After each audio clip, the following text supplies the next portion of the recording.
Welcome back, everybody. So, some bosses really, and I mean really, do not deserve to be in their position. And today we've got 15 stories to prove it. Let's go. I started a job at a cafe, and unfortunately, 3 weeks in, I got a really bad cold and informed my boss. I messaged my coworkers asking if they could cover for me. I really didn't feel comfortable working while I was coughing and sneezing constantly, and I got my shift covered at the last minute. Then 2 weeks later, my partner's 76-year-old mom got extremely sick and ended up in the hospital unexpectedly.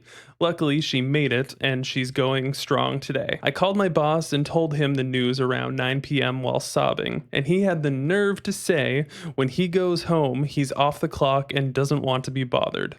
I told him I was sorry, my phone had died, and I didn't have anyone else's phone number. I got his off the cafe's Facebook.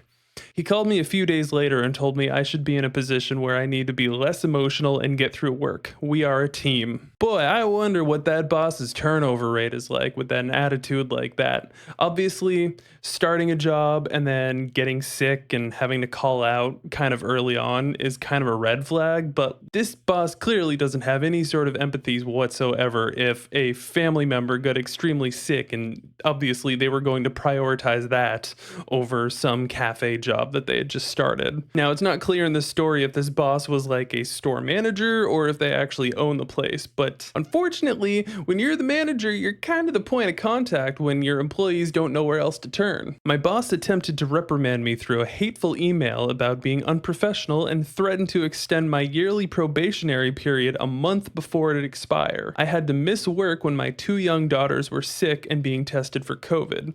It was the height of the pandemic. I work for a prison and was literally not allowed to go to work per our COVID policies until they had negative test results. I pointed this out to him and he immediately apologized and backtracked. Jerk off. That's not the first time that I've heard of bosses during the COVID pandemic, like trying to bend the rules because it was inconvenient for them to have to deal with a bunch of people being out sick. But in all reality, would you rather there be one person out sick missing from work, or everybody gets sick and then suddenly you're just completely screwed? For months, I had informed my supervisor of my grandfather's health conditions, so news of him passing away shouldn't have been that big of a surprise. I asked for the next few days off to help with arrangements and to be with my family. My supervisor said, "Why? They're not burying him tomorrow." I responded, uncharacteristically calm, "It doesn't matter if he's buried tomorrow or not. My family needs me." Thankfully, I'm no longer at that job. I do regret not reporting my supervisor, but I have a feeling it wouldn't have done any good. I hate to say that sometimes leadership styles like that do sometimes trickle down from the top, but what a complete jerk off, honestly. He'd known for months that the OP's grandfather's health conditions were not the greatest, and then when she tried to take the time off work to spend time with her family and help to arrange this unfortunate life event, he showed absolutely no empathy whatsoever. Super, super sad.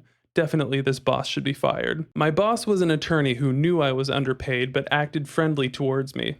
Whenever I interviewed somewhere else, they'd call for references. He lied about me being impatient and said I had a temper when dealing with others. Luckily, I had given my next interviewer written copies of annual performance reviews that he had written praising me. I didn't learn about the lies until a year after leaving my job and my boss. The interviewer told me she found someone else in my references who said that my boss was a jerkhole. What a sneaky, snaky bastard, honestly. The fact that he knew that he was underpaying this individual and refused to do anything about it, and then to lie to other employers asking for a reference because he didn't want to lose this employee. In my mind, you get one of two choices. Either you're going to pay the person according to what they should be paid, or you're going to provide them a good reference when they deserve it. This is why I don't feel like employers should rely on references too much, because clearly there's too much mud in the water in situations like this. I was an assistant to a spoiled person. Her dad wanted to take over the business. He was an insurance agent, and she wanted to save kids from cancer. So my job was to call people to remind them of their monthly payments, and in passing, try to convince them to donate to the cause. I could do it. I've had worse jobs, but she would sit next to me all day observing how I worked. telling me off for not saying exactly what she wanted me to say, but not telling me what she wanted me to say. She would drone on about her rich friends while I was trying to make the calls, would get mad if I interrupted her to make a call, and at the end of the day, she'd tell me off for making so few calls. Also, her idea to save kids from cancer was to paint the wall of the hospital full of Disney characters. It was currently painted with Bugs Bunny and friends, and according to her, Disney would heal the kids faster. When I quit, I just blurted everything out. She was so mad that she got up, pushed my chair out of the office and into the lobby, got in the way so I wouldn't grab my purse until I told her I would call the police. She threw the purse at me and didn't let me get my office stuff like my mug, notebook, pens, and even the stapler I had bought because she didn't provide me with any office supplies. Talk about working for a complete and utter psychopath. Try signing up to do a job while having your boss constantly breathing down your neck, criticizing the way you do your job, not actually giving you constructive criticism on how to do your job better or actually setting expectations, and then distracting you from your job all day and then giving you crap because you didn't get enough work done. What more can I say about that one? Once I worked as a hairdresser in Brighton, and the owner wasn't a hairdresser, more of an entrepreneur. Anyway, we were in the car driving between the 3 salons he owned, and I told him I was gay. His response was that he'd allow it. I was thinking, WTF, you'll allow it? First of all, I am a hairdresser. Of course I'm gay. Secondly, you'll allow it? Like you have any freaking choice? Clearly, this entrepreneur and employer didn't do any sort of research on what types of people might decide to apply for a job at a hairdresser, but why would you even want to discriminate against the people that work in an environment like that? I worked 9 years for a real winner. She used to sing my praises in the morning, then keep me 2 hours after work to tear me down until I was in tears, over and over again. She would ask me to call her by her first name, then yell at me for not using her proper title and surname. She was the epitome of Dr. Jekyll and Mr. Hyde, and she was an actual doctor. I fell behind on my filing, so she dictated a threatening letter to me, made me type it, and then sign it. My only question is, how on earth did you survive working 9 years like that? I work for a lighting and electrical company as an account manager several years ago. My main job function was to take service calls from our clients and dispatch technicians to fix the problem. The president was a cheap, immoral bastard, and that trickled down to the rest of us. Due to inept corporate mismanagement, one of our branch offices was forced to shut down. My boss, who was manipulative and controlling, informed me and everyone in my position that we were then required to be on call after hours with a company cell phone and a binder of subcontractors on a rotating weekly basis. When I objected, she said, "It's part of your job," despite the fact that no such stipulation existed in my offer letter. I was woken up at 2 or 3 in the morning several times to call half a dozen contractors to dispatch an electrician or a lighting technician on an emergency service call. I absolutely hate myself for even tolerating that nonsense. Yeah, clearly super cheap because most companies like that are just going to hire or contract out to a calling service to be able to handle things like that. Because it's not abnormal for there to be on-call employees for such things, but there's usually some sort of rotation in place. If a full-time employee who has to work all day then has to be available overnight, I really hope that they're getting their money's worth in their salary.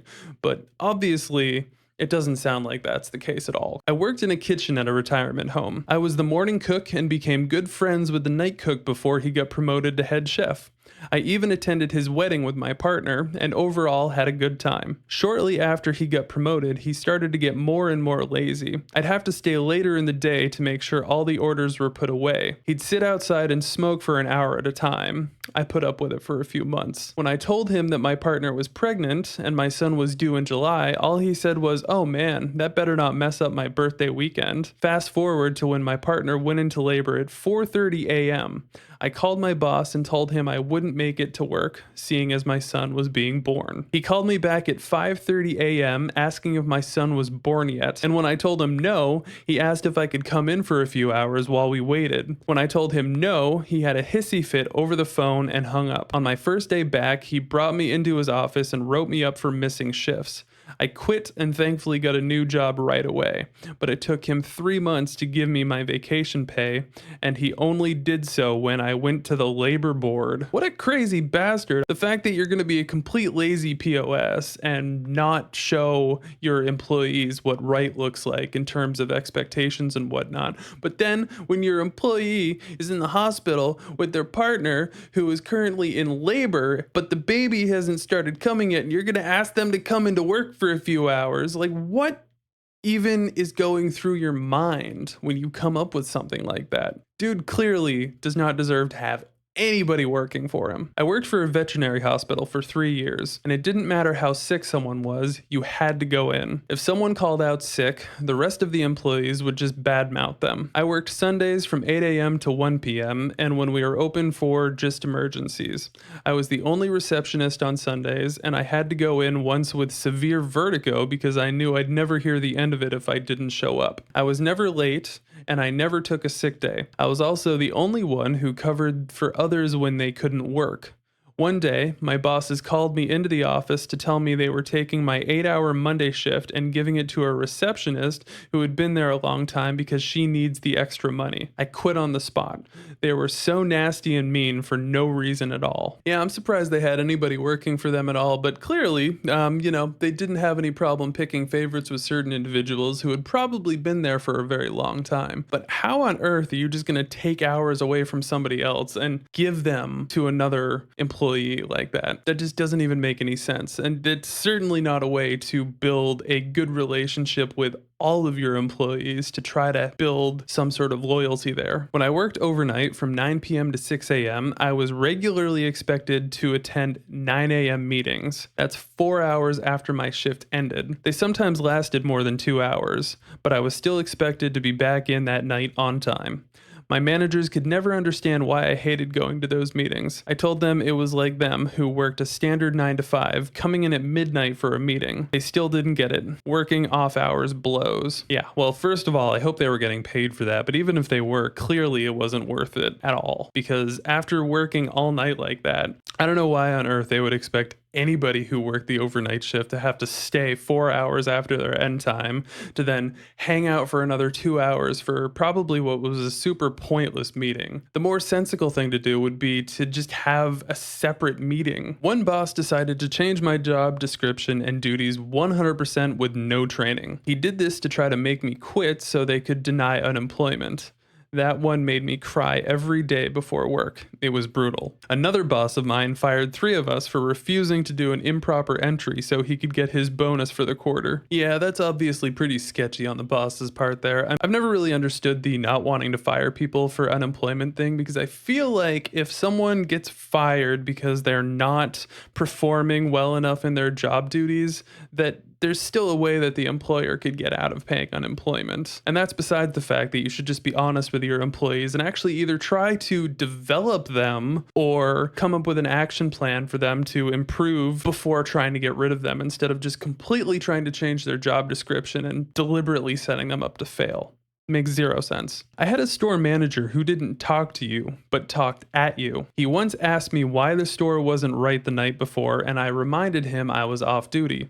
He told me to shut up. Then he proceeded to tell me for 20 minutes about how even when I'm off, it's my responsibility to make sure everything is done. He lost his job a few days later when every non-manager walked out and told the district manager we wouldn't return to work until he was gone. Yeah, sounds like dude didn't actually want to be a store manager and somehow was trying to push all of that responsibility onto his hourly non-exempt employees. Because obviously everyone has a responsibility to do their part when they're working, but the store manager obviously has to broadcast the expectations and then hold people accountable. At the end of the day, it's obviously his responsibility as well as the responsibility of the people that he's assigning tasks to. It's not rocket science. My current boss is a total jerk. He micromanages, but worse, he micromanages us into doing stupid stuff. He'll come in, look over your shoulder, and ask you how your task is going, and you'll say, well, I can do it this way, which is more efficient, cheaper, faster to implement, and easier to read. Then he'll say, no, do it the less efficient, slower, messier way that gives baby seals cancer. I exaggerate a bit, but he always chooses the worst of two options. If you don't give him a second option, he makes up his own, and it's worse than whatever you could think of. That honestly doesn't even make any sense. Clearly, this boss is on some sort of power trip and feels the need to micromanage everybody in such a way that they don't feel like they can actually make their own decisions on how to effectively do a process. And he just has to put his 2 cents in there, regardless of whether or not it actually makes any sense. And finally, oh, there have been so many, but I'm going to go with the jerk who started selling Amway from his office. For those of you that don't know, Amway was some sort of pyramid scheme product selling thing for like beauty products and health and wellness and whatever. He was pressuring all of his staff to buy stuff and implied that people buying from him and or joined him on the pyramid would benefit from it. They'd get raises, extra vacation, etc. He also tried to get the company to start purchasing through his side business. I reported him, and when HR asked him if it was true, he said, "Sure is, do you want in?" Bam, escorted out the door. Makes you wonder how much time he was actually spending doing his actual job rather than trying to sell his pyramid scheme products to his employees and otherwise. Clearly, the company made a very good decision in letting him go. Well, it's no secret that horrible bosses exist everywhere, and I feel like I've definitely had times in my life where I've left jobs to try to escape bad bosses just to find other bad bosses at new jobs, and it becomes kind of a vicious cycle. And that's probably the reason why some people find themselves working for 9 years for the same crazy person who makes them miserable on a daily basis, because they're like, well, if I figure out how to deal with this jerk off instead of trying to find another job where hopefully there won't be another jerk off, if I just pretend that I'm happy here and tough my way through it, that everything will just be fine. Luckily, a lot of these horrible bosses at least had some karma served to them when they lost their jobs for being complete and total tool bags. Let me know in the comments which one of these stories stuck out the most for you, and if you have a horrible boss story, let me know about it in the comments down below.